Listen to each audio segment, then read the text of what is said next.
Calvin Watkins joining me here from the Dallas Morning News. We're here at the start, and it is officially week one. It's game. I mean, are you pumped up? This is what you writers live for. I'm pumped up. This is week one. This is, we've been in Oxnard for about 100 years, and now week one, going against the Giants. We got to hear from right tackle Terrence Steele today, who just signed his new deal. You heard all of his teammates kind of say, man, like you got paid. just what does it say about the Cowboys' commitment to a guy like that? And his story is a unique one, undrafted out of college and everything like that. Yeah, I mean, he came out of nowhere from Texas Tech, and then he earned a starting job at right tackle. We're like, who is this guy? Where did he come from? And he earned the starting right tackle spot. It was unfortunate that he got hurt last year, and it kind of reminds me of Tony Pollard. When Pollard got hurt going to his contract year, but he got the franchise tag. Here, the Cowboys said, you know what? Yeah, you tore your ACL, but we're going to give you an extension, and it's well-deserved, as Mike McCarthy said today at his press conference. We talked to you while you were in Oxnard for training camp, but right now, what's your biggest concern with this team heading into week one? I mean, they're going to face a division opponent here. It's going to be a tone center. I feel like we're going to learn a lot about them in week one, right? Oh, yeah. Well, the offensive line concerns me. Tyler Smith left practice. It was a short practice, but he still left to get a little hamstring issue. Okay. But the depth of the offensive line, the health of the offensive line does concern me. I got a story writing about Tyron Smith, the left tackle. He hasn't played 16, 17 weeks in forever. So hopefully he can play a full season. Zach Martin was a holdout. We'll see if he's going to be rusty week one. The offensive line, to me, is the biggest concern on this football team. Defensively, again, you have Dan Quinn back. We talked with Jaron Kearse to it. And just when you talk about the continuity of this Cowboys defense, how much is that going to work in their favor heading into this year? We've known they've been good for the last couple of years, but even more so now.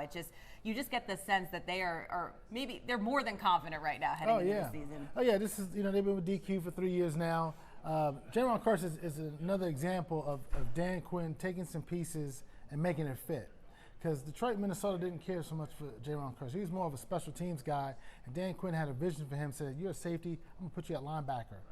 He's like a tweener. Those basketball players are like LeBron James. He's a tweener. Positionless basketball, positionless football players. Micah Parsons, as you know, just terrific. Positionless players. You have all these guys who are interchangeable. The defense is the best part of this team. They might have the best defense in the league. They've led the league in takeaways the last 2 seasons, and that's because of what Dan Quinn's been able to implement.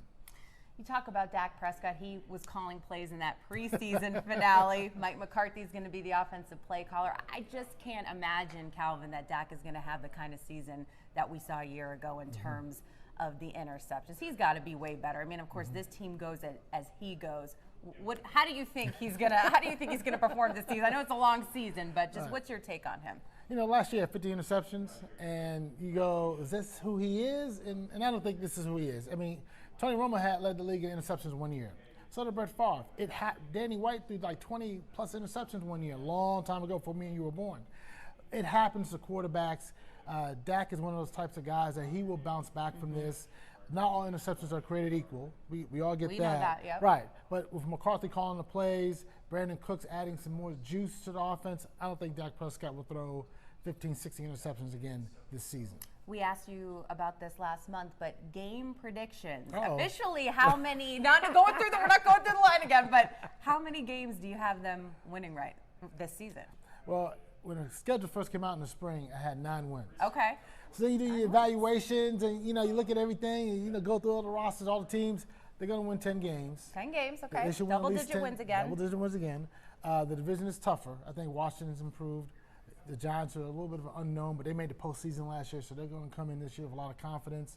The schedule is tougher. Back-to-back games against New York, against the Giants and the Jets. Jets got a really good defense. So the schedule is going to be tough. You got to go to Buffalo in the cold. We got to get our coats, Sam. I think that's like, what, December 18th December or something 18th. like that? Woo, That's woo. real cold. I know real our cold. photographer, Chris Hanks, is excited about shooting that one, too. He's very excited. But they should win. But they should win at least 10 games this season, get a wild card berth, and we'll see what happens. All right, the season is about to be underway this Sunday when they hit the road for the Meadowlands to take on the New York Football Giants. Calvin Watkins of the Dallas Morning News, going to be talking to you a lot throughout the season. Thanks for joining me. Thank you.